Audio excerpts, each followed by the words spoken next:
सिमेई उपमा केबे खाइचंती खाइ नांती तो चलंतु मिसिकी करिवा सिमेई उपमा। तो देखो मुझे ये उपमा नहीं प्रथम ये मुझे यूज करी तेल आपन जेकोसी तेल यूज करेंगे सोरिष तेल रिफाइन तेल कि घी भी यूज करेंगे।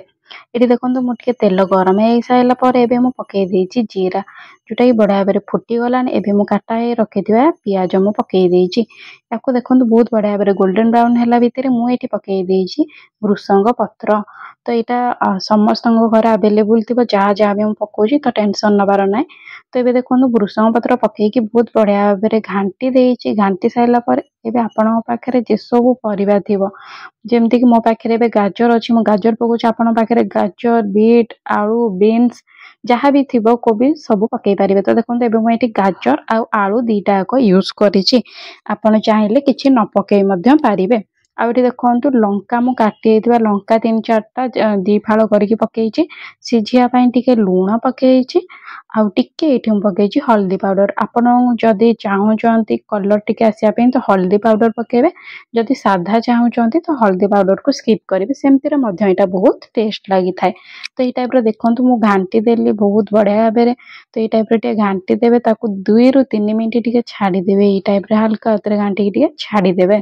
तो ये देखो मुझे छाड़ी सारी परिया सीझी सारी से पकई दौची गोटे कप रु टिके कम सिमेई एटा पतला सिमेई अच्छे आप मोटा सिमेई पतला सिमेई दीटा यूज करेंगे। आउ एटा भजा सिमेई नुह एटा डायरेक्ट कंचा सिमेईटा। तो याको आम मिसेकी भाजवा। तो देखो यहाँ मुझे मिसेकी भाजी मिसेकी भाजले 5 मिनट भितर एटा लो टू मीडियम रखिकी मु भाजी देइछि 5 मिनट गोटे गोल्डन भी हो जाइए। तो ये देखी पारे बहुत बढ़िया भाव गोल्डन हो जाइए। तो ये या कौन करेंगे ये स्टेज रे गैस टाक बहुत सिम करदे आउ पानी ये पकेबे मु गोटे कप रे नहीं पानी। तो ये मु गोटे कप नहीं सिमेई से अनुसार मुझे 2 कप पानी दौची।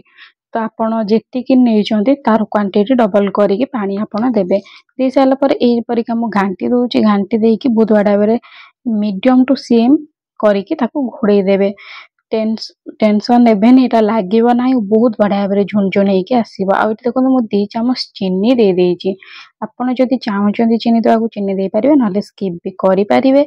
एटा सेमती भी बहुत बढ़िया लगी था छुआ मान चीनी टे पकेले मीठा लगे बहुत बढ़िया लगी था। देखो 5-6 मिनट हो जाए मु घोड़े देइछि 6-7 मिनट पर एबे देखिए बहुत बढ़िया भाव खिला खिला होइथिबा हमर सिमेई रेडी हो जाइए। तो ये आपको आपण खातु कि टिफिन दिंतु एटा ब्रेकफास्ट भाव में खाई पारिबे जलखिया भाव में 4टा टाइम रे भी खाई पारिबे टिफिन भी नहीं पारिबे। एटा बहुत बढ़िया लगी था ये रेसिपीटा निहाती भाव में ट्राए करंतु आउ केमती लागला मो वीडियो मते निहाती भाव में कमेंट करके जणातु। एई टाइप रो नया नया वीडियो देखिया पे मो चैनल जदि सब्सक्राइब करि नांती तो तळे थिबा रेड बटन को चिपिके सब्सक्राइब मध्य करि दियंतु जा द्वारा कि मो जेते बेले वीडियो छाड़िबे आपन पाखकु सभा फास्ट नोटिफिकेशन चली जिवो। तो देखो यही टाइप बहुत बढ़िया भाव आमर हो जाइए सिमेई एबे आको आपण सेमती खाइबे किछि रो तरकारी आचार किछि भी आपन को दरकार पड़िबो नाही।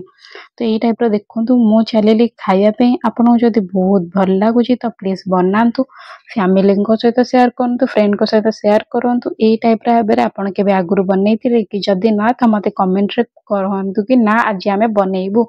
तो